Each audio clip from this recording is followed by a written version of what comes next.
Bonsoir. Ce soir, c'est Mamie qui raconte l'histoire de Jacob sous son bonnet.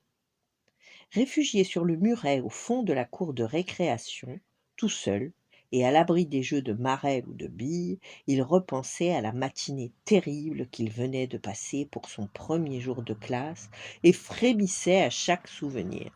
D'abord, sur le chemin de l'école, un gros chien, monstrueux, aussi gros que 3 voitures, avait lancé des aboiements furieux vers lui quand il avait traversé le square. Quelle peur il avait eue! Ses jambes avaient tremblé, il avait presque trébuché contre le trottoir en accélérant le pas.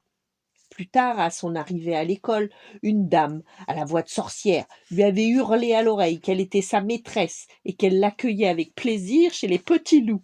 Quelle peur il avait eue! Ses oreilles résonnaient et bourdonnaient encore de ses grands cris.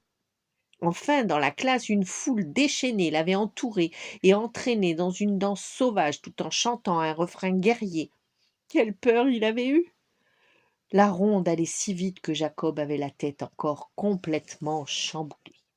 Il sortit de sa poche son bonnet à pompons et l'enfonça brusquement sur sa tête, au ras des yeux d'abord, puis finalement d'un coup, pour ne plus avoir peur, plus bas que sous le nez, juste sous le menton, plus rien à voir. Alors personne pour le voir. Que vais-je devenir? Que vais-je devenir? Se demandait-il anxieusement. Comment affronter tous ces ennemis qui l'entouraient depuis le début de la matinée?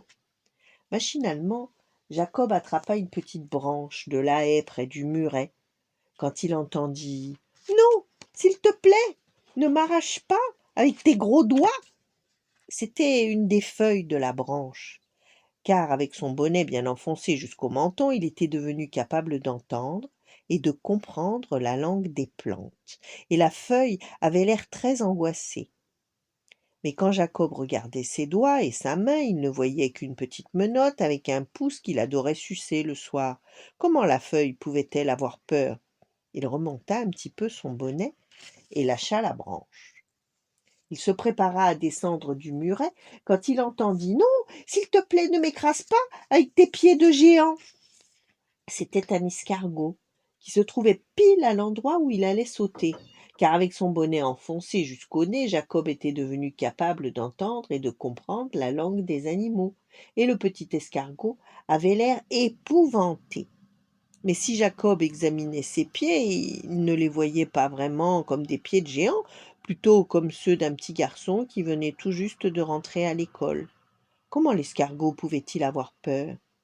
Il remonta un peu son bonnet et fit un grand bond bien au-delà de l'animal à coquille.